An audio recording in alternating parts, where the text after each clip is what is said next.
34. This last week, we learned of 40 students, university students, that were murdered in Mexico. 50 people were killed in Pakistan in an act of terrorism. Hundreds of women are being sold into slavery in Iraq and Syria. Thousands are being murdered.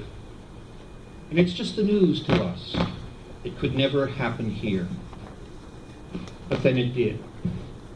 Patrice Vincent and Nathan Cirillo were killed here in Canada. And suddenly the world changed. It changed for all of us.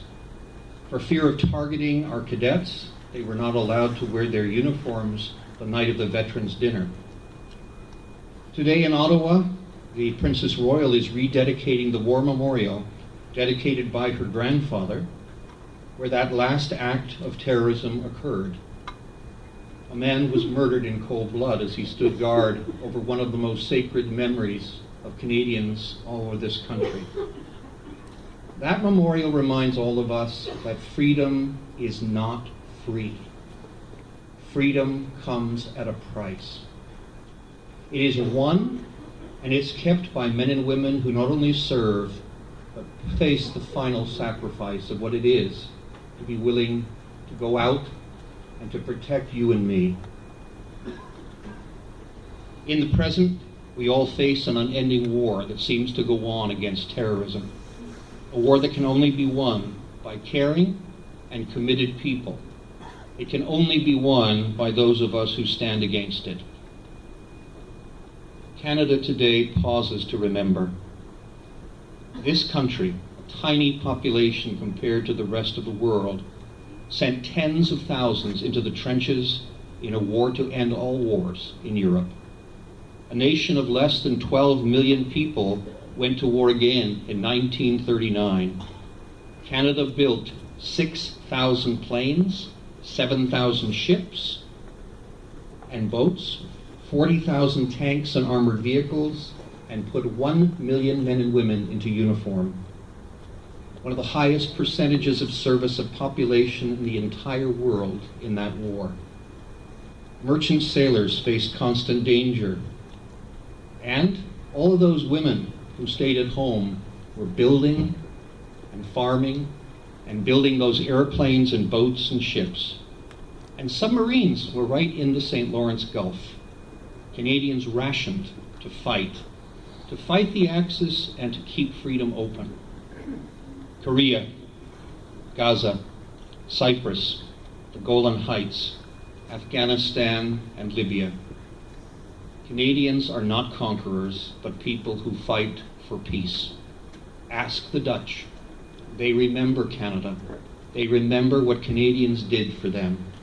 Ask the Belgians, or the Italians, or the French, or even the people of Israel today who are honoring that man who stood against terrorism in the halls of Parliament. We all remember, and we are remembered as Canadian people. It can happen here. Freedom is never free. Canadians must never, ever, ever forget.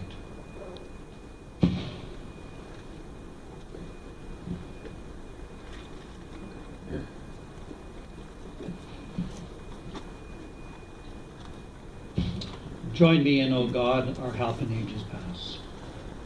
O God, our help in ages past, our hope for years to come, our shelter from the stormy past, and our eternal home. Time like an ever-rolling stream bears all its sons away. They fly forgotten as a dream dies at the opening day. O God, our help in ages past, our hope for years to come. Be thou our God while life shall last, and our eternal home.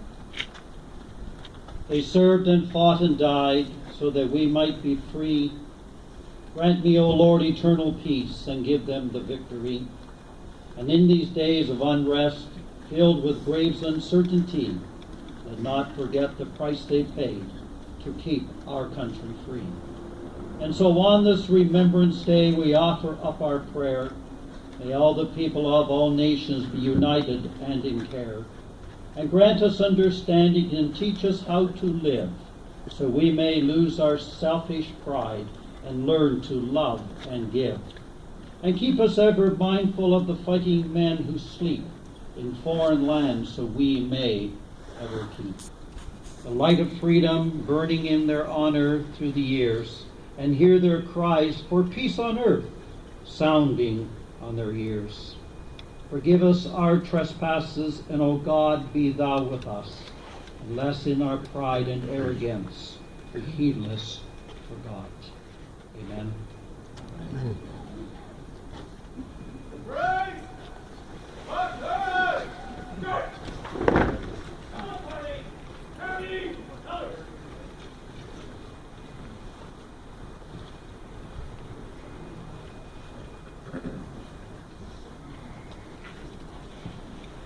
We'll now sing God Save the Queen.